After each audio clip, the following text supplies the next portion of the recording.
It's the Prentice Allsup Heating and Air Coach's Corner, fueled by Donut Country and McDonald's on 1019, 100.5, 1450, WGNSSports.com, and BigGTV. We're back here on the Coaches Show, and time to welcome in head coach Kevin Creasy of the Oakland Patriots. Winners last night over Bradley Central by a final score of 35-10. Coach, good morning. Congrats on the win. Good morning. Appreciate it. Good to have you here this morning, of course. And, this year's playoff run is a bit different, seeing a team like Bradley Central, which I think this was only the second time. I know it's the second time in the playoffs. I think maybe there were early 2000s we played Bradley Central, but don't get to see them very much, and certainly not in the second round. Yeah, definitely a little different with the way the playoffs are set up.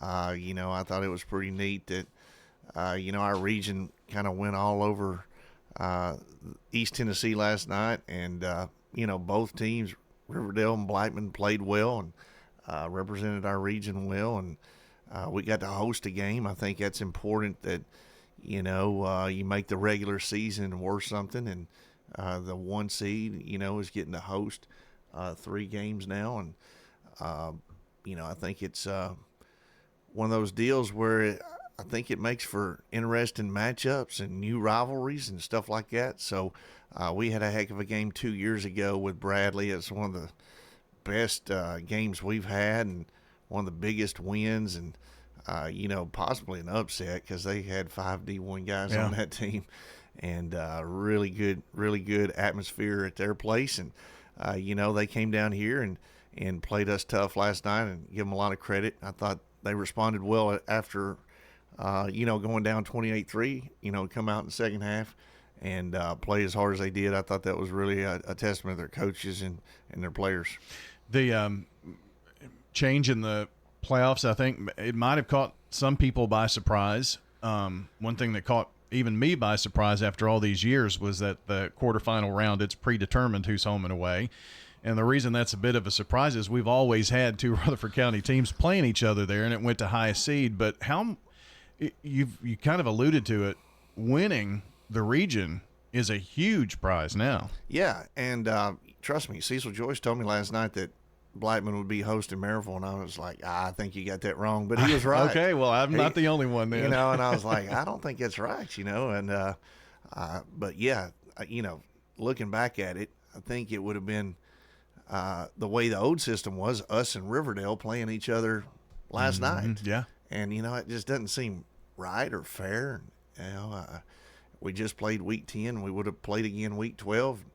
So I think, the way it is now, you kind of get to see different matchups instead of people, just having to win the last time. You don't have to beat Riverdale or Oakland. You just got to beat them the second time. That's the most important. But, I think this does throw a kink into things, especially, Maryville being a 1 seed, having to travel that far. But, it does make for some great matchups. And I think Blackman will have their stadium packed, and it'll be a great matchup for them. And then, of course, Green Hill's coming to us, and they're right down the road. So I think we'll have a packed house as well. So it should be 2 great games in Murfreesboro next week. Yeah, Green Hill had their hands full with Science Hill last night in a tight game. But, I mean, there were a lot of really close scores or closest, there weren't blowouts, and that made it, I think it was a lot more competitive last night from top to bottom. And you certainly had Bradley Central who brought out every bag of tricks that they could. Started the game with an onside kick. Right, no doubt. And so, when it's win or go home, you want to leave there. You don't want to have any bullets left, I guess you could say, or shoot all your arrows or whatever. But ultimately, I thought if you look at all of the different playoffs compared to last year, round 2 matchups were closer contest, and a lot of it has to do with the unfamiliarity of your opponent. Like I said, we've played Bradley once in my 11 years here. We've played Riverdale probably 15, 16 times, whatever.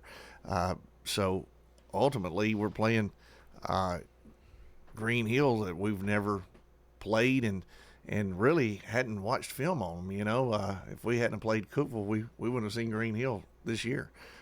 So we've got a lot of work to do this weekend to get ready for those guys. And, I think Blackman's probably doing the same thing, getting ready for Maryville. So, yeah, that does change things a little bit. And then, if Blackman wins and we win, we could have a Blackman-Oakland matchup, in Murfreesboro, which would be huge. But there's a lot of football to be played before the next week. Yeah, most certainly. We've got Kevin Creasy here talking Oakland football. You jump out on them, 21-0, and they kick a field goal right before halftime. Then, there was third quarter just went by so quick, but nobody scored in the third quarter. But it was certainly your team had some clock-eating drives in that second half. Yep. Kamani Bass did a heck of a job for us. Like I said, I brag on him often. He's probably up to 129 pounds instead of 126 like he was a couple weeks ago. So he's packing it on. One of the smallest guys on the field, but making one of the biggest impacts, and had a great catch, right over the middle, and then a couple long runs just like he did against Riverdale a couple weeks ago. So he's a dynamic player and got us a big boost to start the game. And then, like you said, the second half, I thought both teams kind of settled down a little bit, and the defenses, kind of caught up with both offenses and played a little bit better and made some more plays in the backfield. I thought our defense, stepped it up with Cullen Williams, Trayvon Jackson making tremendous plays over and over and forcing those guys to go for it on fourth down and giving us great field position. And then, like I said, I think Craig Tutt, kind of went in the second half and kind of sealed the deal for us. Yeah, that's a guy you want with the football, or defensively too. He's in a tough spot. I mean, he'd be out there every single play. So you have to, I guess, juggle who's in, who's out, that kind of thing, personnel-wise, throughout the game for him. Yeah. And, one of our best special teams guys, could be great at wide receiver, if we split him out. That guy's really talented. And Justice Haggard kind of rolled his ankle in about the second quarter. So, that gave Tut more of an opportunity to play. Haggard's been kind of our closer. He goes in and runs the ball well, usually in the fourth quarter. So that was Tut this week. And then, like I said, hopefully, it's not anything major with Haggard, because he's had a great year for us too. Just playing 15 touchdowns, defense. I think. Yeah, leads the team in touchdowns, and had a great reception last night. He's got great hands too. So these guys are good football players. They just not good athletes. They're really good at blocking, running, catching, all the things that you want in a football player, and they're not just athletes out there. People who have not seen the Oakland Patriots, and you all are just masterful at, Morton or Cameron, and just coming in, and no matter what happens, you might throw the Wildcat in there a little bit, but there's an art to that I'm. If you haven't seen it, you need to come watch it, because it's pretty remarkable how well you and the coaching staff do with that. With the two quarterback system, yeah, those two, like I said, they're 1A and 1B. I mean, they both play off of each other, compete with each other. Both have their own unique talents, but then at the same time, you look at Morton right before half, had a option to throw a pass or run it, and he decides to run it and scores a rushing touchdown. And Dante had a couple RPOs that he could have ran it, and he decided to throw it. So, those guys, like I said, they bring a whole different dimension to the offense, and probably give defensive coaches some late nights. I bet. Cam's second rushing touchdown last night of the season, and but let's say they go out and there's a penalty, which did happen a little bit last night, procedure penalty. Then Cameron comes in to run the play that Morton was going to run, and there was a penalty. So, I mean, that there's something to being able to be ready to do what the guy in front of you was just supposed to do. Yeah, too, and they do that in practice, too. Okay. It's every other snap in practice. So, if we have 75 snaps in practice, they're splitting them evenly. And so that's why you can trust, no matter what the play call is, it's like having two starters. And both of them being able to run the offense and understanding the offense and understanding what we're wanting to get done. So, that wasn't the case last year. We had one quarterback, and if he ever got hurt, we were in trouble. So we're, trying to maximum protect on our pass plays, and that usually means only 2 or 3 people are out in the route, and couldn't let him turn loose and run it, and stuff like that, like he wanted to. But these guys, we can let them, drop back in empty protection, and we can have them run the ball without fear because we've got another guy that's right there willing and able right behind them. So it's good. It's good to have both of those guys able to run, a pretty complicated offense. We're talking Oakland football this morning. Kevin Creasy with us on the defensive side of the ball. I know you and I chatted about this last week, but to have everybody there and healthy, to see Kyrie back, that you want to be full strength this time of the year, and it's really difficult to do after you play through the regular season that Oakland does and all of our region teams. But to see them out there healthy, that gives you the best chance to win a football game. Oh, yeah. And, Kyrie's playing his best football right now, doing a great job for us.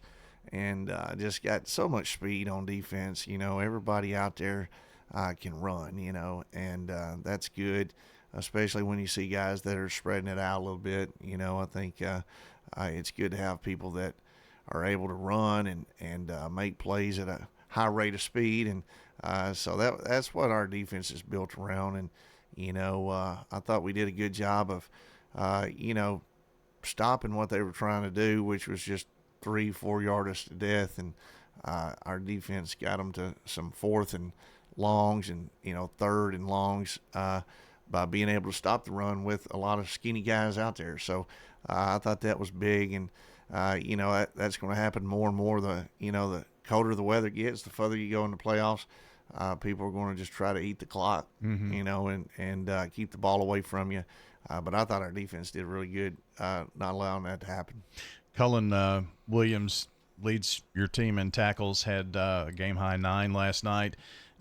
You put him and Trayvon Jackson together, that's really good up front, and then you've got the secondary. So, but it starts with those guys who often make plays. There's one time Cullen was in the backfield, it almost seemed like before the ball was snapped. Yep.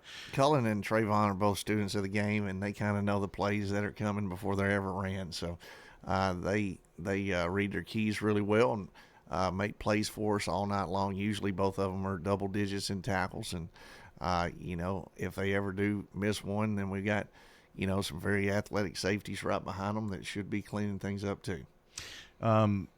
It was a great night, comfortable night, no worry about rain or anything like that. And it seemed like maybe it was the move to Thursday night last week. I don't know, but I saw some video of the crowd with the Cookeville game, and then I scanned the stands last night, and much, much better crowd. Oh, yeah. Yeah, and maybe it has to do with playing on Friday. I do think the weather was absolutely perfect for a football game. Yeah. And then, I thought our fans did a good job. I thought Bradley's fans did a great job of showing up as well. And then, like I said, with the Cookeville game, disappointed because we actually lost money on that game. That's wild. So you don't expect that in the playoffs. But I think last night was, like I said, perfect setting, perfect weather, and then playing on a Friday night, people getting off work and not having to go to work the next day. I think that probably did make a difference. Yeah, and there weren't a lot of choices to go here in the county to see. There were 2 to see a game. Otherwise, you had to kind of travel. But maybe that made a difference. And first for some, maybe to see the Ole Miss Blues come out last night, but nice look. You kind of sporting that this morning. Nice Ole Miss blue. It does look good. Is it Ole Miss blue or Carolina blue, or do we know? I'm not sure. Oakland alternate blue. That's maybe. It. Our alternate jerseys, probably put those away for the winter now, and I don't think they'll be getting those out anytime soon. But probably go with red this week. Luckily, I don't make that call. Yeah. Somebody else gets to do that, right? Yes. With the wardrobe. Well, next up is Green Hill, and for folks who maybe don't realize the history there, Mount Juliet has been, the team kind of on top there in Wilson County for a while, but they have grown so much in Mount Juliet that they built another school, Green Hill, a few years ago. And boy, Green Hill has exploded onto the scene in really all sports. State champion in softball. They're doing really well in football this year. So that's the opponent. So should be no excuses for them not to bring a big crowd. Oh yeah. They they shouldn't have to go very far, to find us. And I think Coach Crouch over there has done a heck of a job. Just in a short amount of time, he's up and comer that is, well known throughout the state of just having a great team, and they've beaten some really good teams. And part of it is, those Wilson County guys, they've given us trouble over the years, whether it be Lebanon or Mount Juliet. And like I said, they're getting their fair share of players over at Green Hill. And, like I said, we just don't have common opponents. And, watching those guys against Cookeville, they overcame like 5 turnovers to still win by a couple touchdowns. And that's a testament to how hard their kids play and how well they're coached. So, got to dive into learning more about those guys. But I know they got a really good coaching staff, and like I said, they got players that play hard. We have seen them in 7-on-7 a bunch over the last couple of years, and pretty familiar with how hard they play and how competitive they are. Well, I don't remember how many years ago it's been, but I do remember a quarterfinal matchup with Mount Juliet there that it took everything you had in the holster there to get that win. Absolutely. I think a block punt set us up inside the 5-yard line, or we lose that game, and that set up our first state championship. If we lose that one, we may not be on the roll that we've been on here lately. It might have been Mount Juliet on the roll, and because they would have went on and probably won the state championship that year. So sometimes state championship games are played in the 3rd, 4th round. So that's why we keep telling people you better come out and watch these games, because you never know when it's going to be the last one. Well, maybe it's because we're a little spoiled here in Rutherford County. I think it's 31 out of 32 years, depending on what happens this year, that there's been a team at least in the semifinal. This will be your 21st, Oakland's 21st quarterfinal, but 13 in a row. And that really kind of shows the role that Oakland has even been on, even before you became the head coach, but you continued that along. I guess you've always, since you've been at Oakland, you've been in the quarterfinals. Yep. That's 11 years, and that's nothing to sneeze out about. I think it does allow people to get spoiled sometimes, but ultimately, like I said, we're proud to be where we're at, proud to be hosting, had a heck of a regular season to go 10-0, and I think our seniors want to keep playing together, and hopefully these injuries won't affect us too bad, and we can get out there and play our style of football, and ultimately hopefully we can win 3 more, but we're only guaranteed 1 game, so we're going to get out there and give Green Hill our best shot. Oakland will host 10-2 Green Hill on Friday night, and Coach, appreciate you coming in and the hospitality last night. It was fun atmosphere at Ray Hughes Stadium, and I hope all the Oakland fans will be there next week. Perfect. Appreciate it. All right. Thanks so much. That is Coach Kevin Creasy joining us here. John is going to be back here in just a couple of moments, and we'll be talking some Eagle Bowl football. That's when we come back here on the Prentice Allsup Heating and Air Coach's Corner.